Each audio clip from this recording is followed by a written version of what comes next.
weeks ago, and it really was that far back, I'd mentioned, kind of in passing on this program, that I wouldn't mind seeing Omar Khan and his staff check out the wide receivers, really consider the wide receivers in this draft. Good morning to you. Good Thursday morning. I'm Dejan Kovacevic of DK Pittsburgh Sports. This is Daily Shot of Steelers. It comes your way bright and early every weekday. If you're into hockey and or baseball, I also offer daily shots of Penguins and Pirates in the same place that you found this. The whirlwind that was Tuesday saw Omar pick up Patrick Queen, the biggest move. I can't even, I feel like we need to have an entire episode just on him. But taking care of things a day at a time here. They also traded Diontae Johnson, which in a normal circumstance would have been the, holy wow headline for the day. And in that wake, the wide receiver position went from being a want to a need. And I was I'm not going to make some retroactive case too strongly here, but I was kind of suggesting that it was a need regardless, since Diontae was going to be entering the final year of his contract. Diontae is 28 years old. He's going to be 29 when the season starts. In wide receiver years, he's running out. So you were going to need somebody younger to come along. And because of the type of wide receiver that George Pickens is, I was putting forth that what you really need is a number one type. Now, that sounds like I'm taking some kind of dig at George. It's not at all. George has all the talent in the universe. And later this past season, we got to see him utilized in different ways than we'd seen previously. Maybe that was a Matt Canada thing. Maybe that was a quarterback thing. But we saw him getting active in the short game, moving across the middle. It wasn't just drawing a straight line and saying, go get it, kid. There was more to his game. At the same time, I see George as that, that big play guy that you have that kind of changes the momentum, really capitalizes when the opponent's defense is a little bit too close to your run. You want to back him off. You want to make him pay for any unusual formation. That's what I see George as being. I saw Diontae, and I'm only referring to him in the past tense because, he's not on the team anymore, as a guy who was better equipped to be that receiver who'd get you a steady 10, 12 catches per game, move the sticks, use that legitimately great route running ability that he's got to, legitimately get open and legitimately stack up volumes of catches. He could do other things too. He's talented. But more than anything, I felt like he was the guy who should have been number one, but maybe wasn't number one. Well, what the Steelers need, and that's now a need to repeat, is a number one. They need someone who can come in and get you those 10 to 12 catches, that can keep the other guys honest. And lest we forget, it's going to be emphasized a zillion times between now and the first preseason game, Arthur Smith demands, not asks, not requests, he demands that his wide receivers block. So you have something of a profile in place. You have, and you're probably thinking it yourself, you're looking for a Hines Ward type, not necessarily Hines Ward's quality, but someone who's in that mold, who can get you the big third down catch, who can take care of business in the run game. I don't know that Diontae was going to be that guy under Smith. Certainly not in a year where he was going to be looking more than ever at his own numbers to make sure that he can get paid moving forward. Now, there's obviously more than one way to get this receiver. You can go and check out free agency. You can see who's out there.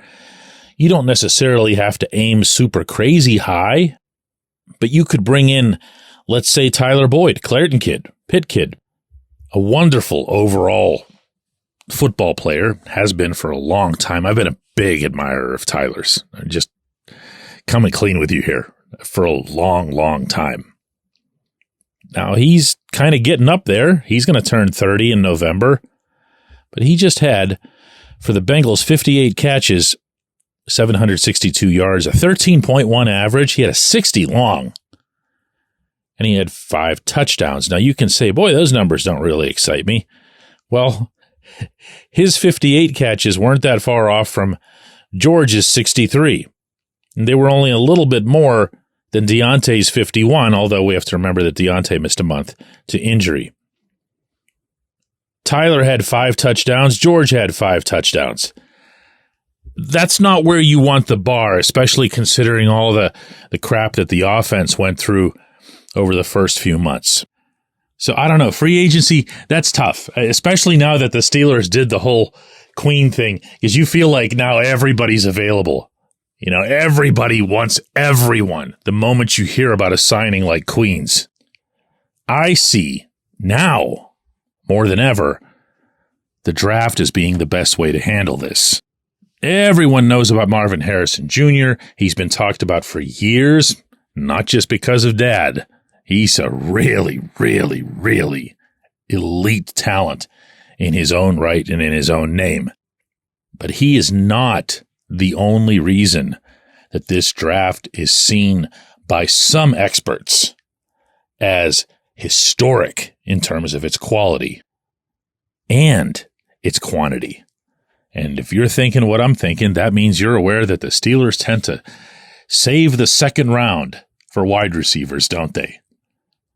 So if you want to have some fun with putting together a mock, you could say, all right, they can go ahead and get Jackson Powers Johnson, the center from Oregon, in the first round, and whichever wide receiver makes it their way in the second round, but also fits in with what they hope to achieve collectively. And of course, Smith's going to have a lot to do with that. And it sure seems to me they'll have their pick. They might even have someone who other teams wouldn't be all that interested in because he wouldn't fit their profile. So a number one receiver here is what's needed. Don't paint it any other way. Don't paint it as, support for George or someone to just kind of groom along the way. Get yourself a real live wide receiver who can come in here and be the number one. When we come back, J1Q. This segment of Daily Shot is brought to you by our good friends at Mike's Beer Bar. They're located on Federal Street, directly across from PNC Park. Mike has more than 500 beers on tap, including from more than 50 local breweries. Stop in and say hello. Tell Mike we sent you. Mike's Beer Bar. Exciting news from Live Casino Pittsburgh's Poker Room. Join them this month for the Westmoreland 300 Multi-Flight Poker Tournament, March 7th through the 10th, with a $25,000 guaranteed prize pool. Plus, accrue hours every day until March 23rd and come for an $8,000 cash drawing on March 24th, beginning at noon until 8 p.m. Also, during March, all 2-5 or higher Texas Hold'em players will receive a $40 food comp after playing for 1 hour. Any new players who mention DK Sports, that's us, at the poker podium upon your first visit to the poker room will receive a food comp after playing for 2 hours. More action, more winnings, only at Live Casino Pittsburgh's Poker Room. Follow Live Pittsburgh's Poker Room on X at Live Poker WML for promotion and tournament news.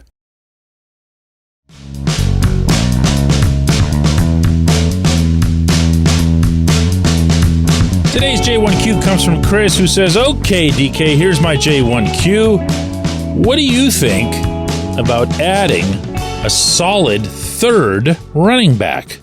Not sure if that's possible, because if they were solid, they wouldn't be a third running back. But the point is, the Steelers are probably going to be run heavy. So would another back be needed or welcome? And I have no problem with this concept, Chris. I've thought about it myself. I've looked at some of the ways that the Falcons ran the ball. And again, the Falcons aren't necessarily the role model. I know a lot of people, and I do this myself, are going to look back at what happened in Atlanta and say, oh, this is definitely what Arthur Smith wants to do in Pittsburgh. He didn't have a quarterback in Atlanta. He didn't have a passing game for the most part in Atlanta. So a lot of what he did and the extremes to which he did it were exaggerated for roster reasons. That said, I mean, let me be the guy to point out while knocking on some kind of wood somewhere that the Steelers were very fortunate in 2023 that Najee Harris and Jaylen Warren stayed clean for all 17 games. They were banged up at times, but they played. They kept playing. And that's not the norm at that position that takes so much abuse. And actually, in their case, both of them delivers a lot of abuse. So yeah, I very much would agree with you that a third running back of some note is going to be welcome. But who is that? What does that look like? What are you willing to give up in terms of capital, whether it's free agency, whether it's the draft? That's where it gets a little bit sketchy. I think what you can do, although this goes to your other point about how if you're a number 3 running back, then why would we want you at all? But, Warren was undrafted. Warren might be a better running back than Harris, in whom they had to invest a first-round pick. So maybe the best way to do this would be to put out word to undrafted free agents or guys that will be available in the later rounds and say, hey, there's opportunity in Pittsburgh. It might not look like it from our depth chart. It might not look like you'll ever touch the football, but you will. And on top of that, you'll have opportunities at special teams and specifically the return game. Maybe that's the way you go. Maybe you go with what they hoped under a different offensive coordinator last summer that they were going to get out of Anthony McFarland. Ant Mac got hurt early on, never, ever really got going, and was just kind of phased out to the point where he wasn't even getting a helmet at the end.